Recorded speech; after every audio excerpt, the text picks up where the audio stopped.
Hello everyone, I am very happy to resurface on this channel quickly for one specific video because very soon is the release date of this manga adaptation, Strange Pictures by Kikou Aiba. It is an adaptation of the novel Strange Pictures by Uketsu that I have reviewed here on this channel, and the video is one of my most popular videos, and I've also reviewed strange houses and strange buildings, so if you're a fan of Uketsu you might be interested in exploring this manga adaptation together with me today. So we will compare manga and novel and see what the manga has in store for us. If you're ready, then let's get started. Just a quick note before we get right into the review. If you're new here, my name is Laura and I'm a PhD student of comparative literature in Germany, and I'm currently writing my PhD thesis on literary hermeneutics. And as I'm very busy writing this thesis, I have put this channel on hold, on a pause for a while, hopefully only until about September, so that I can come back and make more beautiful videos for you.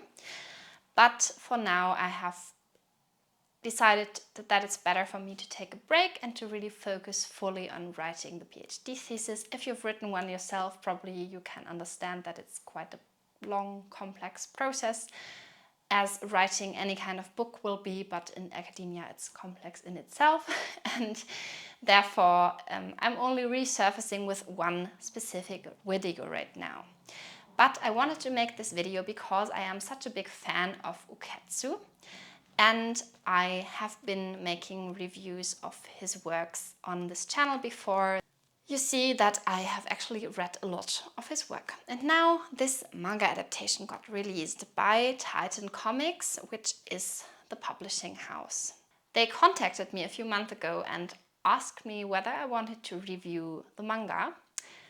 And as I am such a big fan, especially of Strange Pictures, I think this is the best of the novels that Uketsu has written yet. I was intrigued and I really wanted to get my hands on a copy. So thank you to Titan Manga for giving me this advanced review copy. I was really happy that I could read it, and I read it from the beginning to the end, and I have formed my opinion along the way. So now I will give you a short overview of both novel and manga, and then we will get into the analysis. Who is Uketsu? If you don't know who Uketsu is, he's this mysterious internet phenomenon, the guy with the white mask and the black hoodie. He always hides his face and pitches his voice up so that he stays anonymous, and he has a very popular channel making videos about mystery phenomena and mysterious stories, and he's grown in his popularity over the last few years and started writing light novels. And as they were so popular in Japan, they also got translated into other languages, and they also gained popularity overseas. To get an overview of the structure, both the novel and the manga have 4 chapters each, but the novel is more comprehensive, there's more in it. So it's 4 different stories and you only learn how they hang together in the very end. But in the manga you only have one full story from the first chapter of the novel and the beginning of the second story, and then there's a big cliffhanger. So if you've read the novel, it might not be as interesting, but you might have forgotten something, and still the way that it's presented is very interesting. But just be prepared that you don't get the full story of the novel in the manga, because obviously a manga is very short, and I mean you can only present so much in all of these panels because there's not much text, so there's not much space to tell the story, and therefore I think the decision might have been quite sensible. Strange Pictures, as the title says, centers around pictures people draw.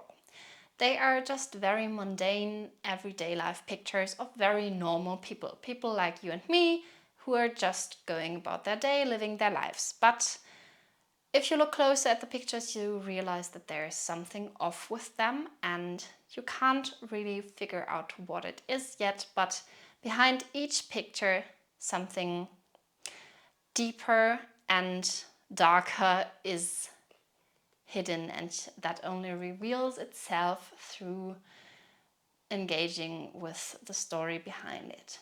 And this is where we find ourselves at the start of both the manga and the novel.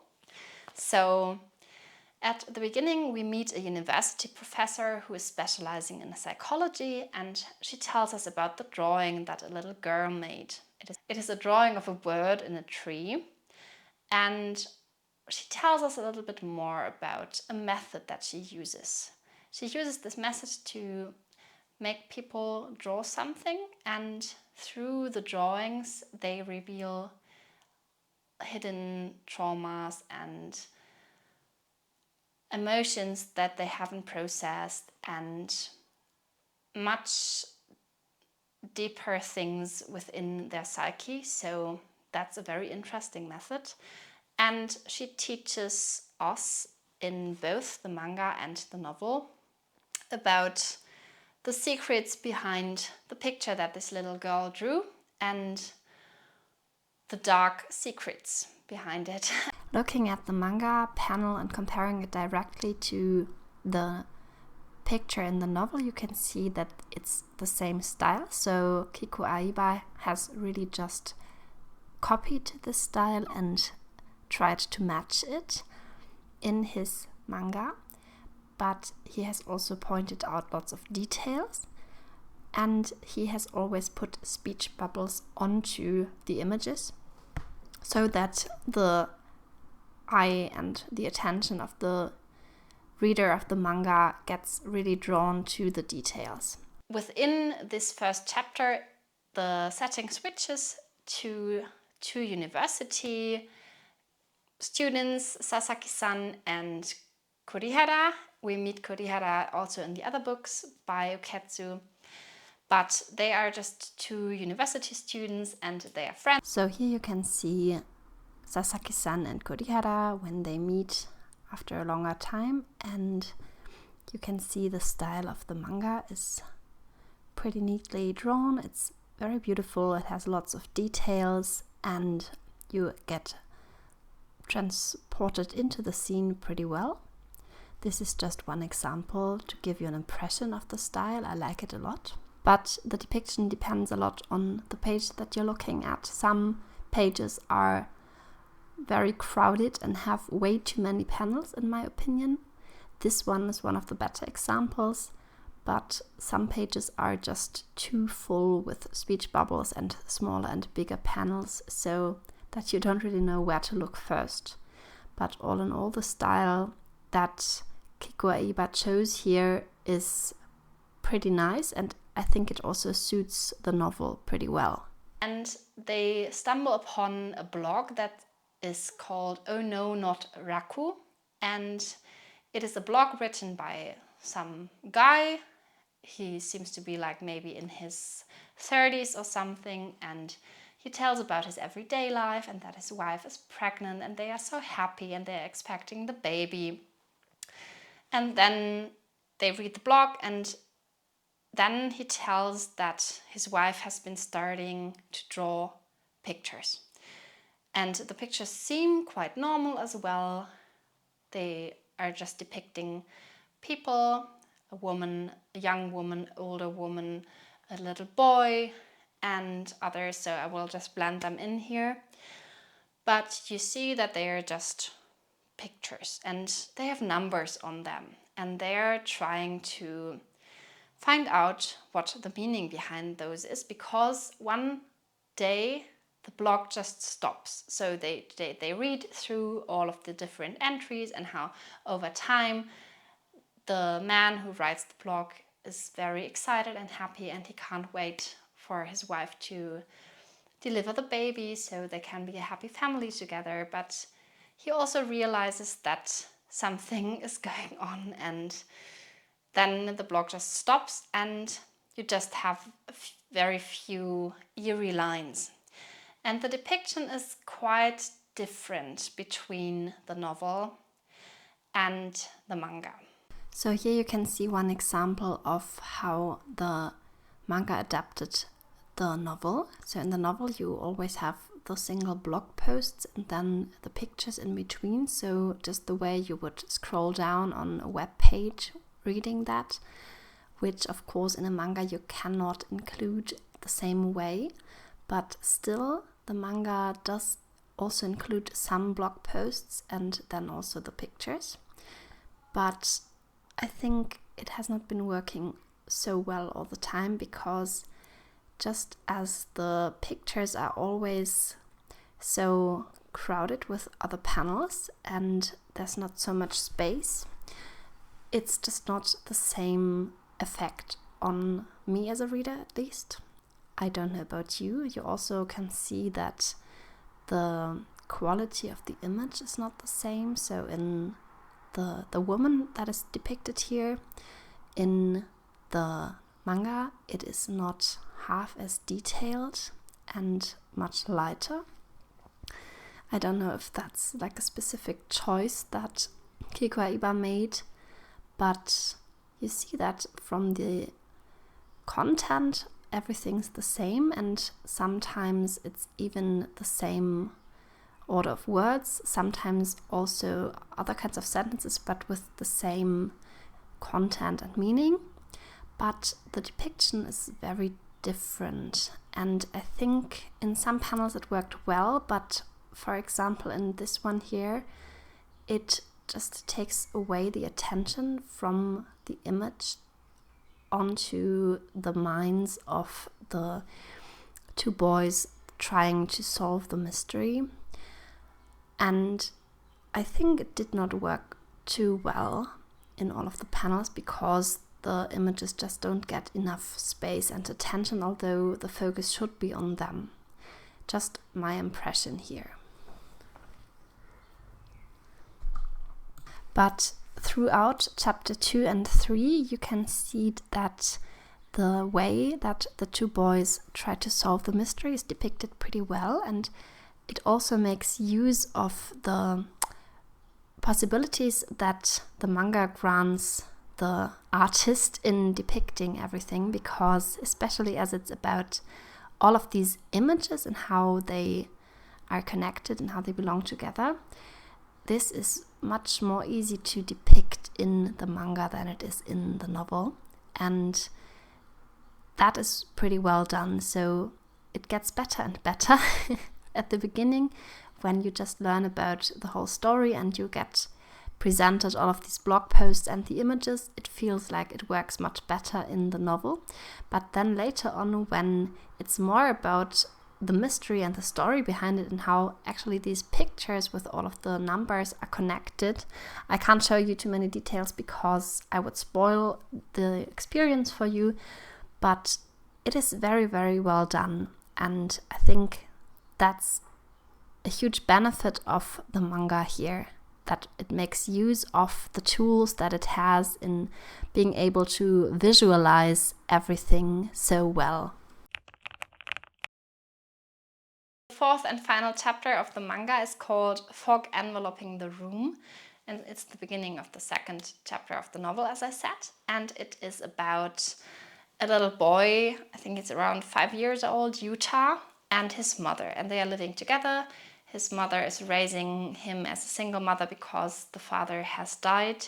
So what this chapter does much better than the ones before, in my opinion, is that it takes the reader right into the scene. So you're right in the middle of the apartment of Utah and his mother, and you get to have so many impressions of their everyday life and the struggles that the mother is going through trying to be a good mom.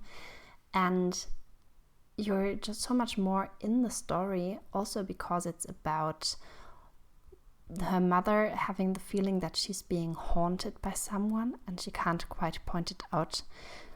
But it is a lot more eerie and the depiction is quite different.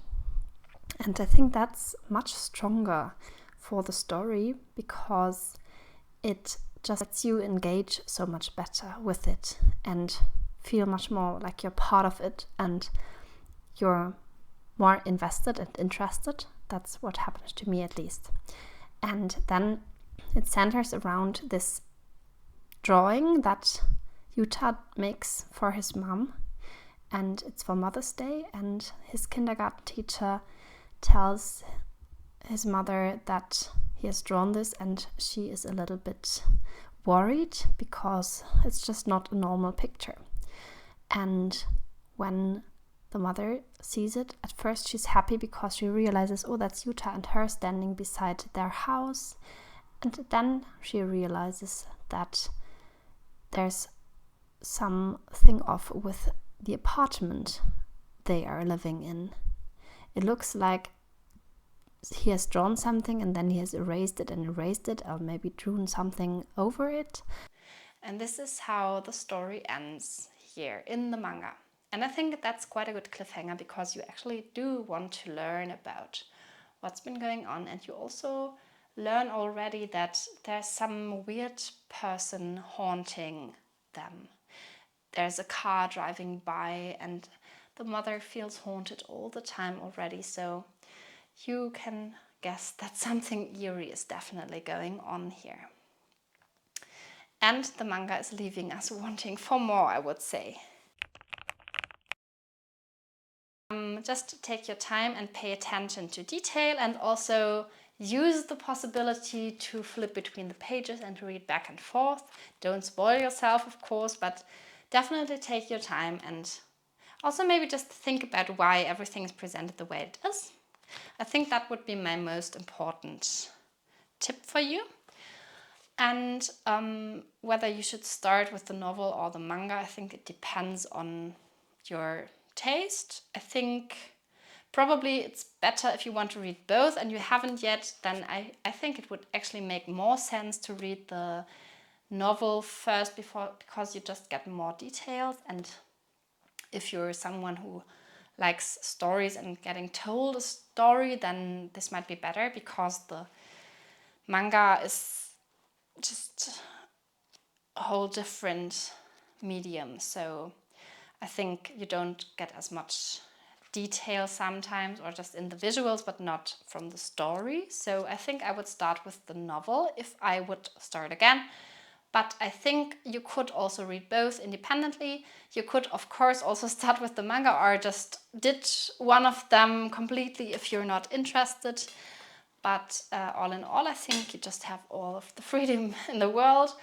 If you're also interested in reading Strange Houses and Strange Buildings, then I will also link my reviews below. I will also link the books below, so if you want to look at them or purchase them, then feel free to check out the links that I provided. Let me know if you read any of the books or the manga and how you liked it. I have had many discussions in the comment sections of my videos on Strange Pictures, Strange Buildings and Strange Houses, which I'm really happy about, because I think that's the best way to interact here on YouTube, to just write a comment and then see if other people also have the same impressions of something. And yes, I think that's it for now. I hope you enjoyed this review and comparison, and I will see you in my next video. I can't really tell you yet when this will be published, but if you have any wishes, requests, or whatever questions, you can always write me a comment or a message. I usually read comments and messages also. I hope you have a great day. Thank you very much for watching.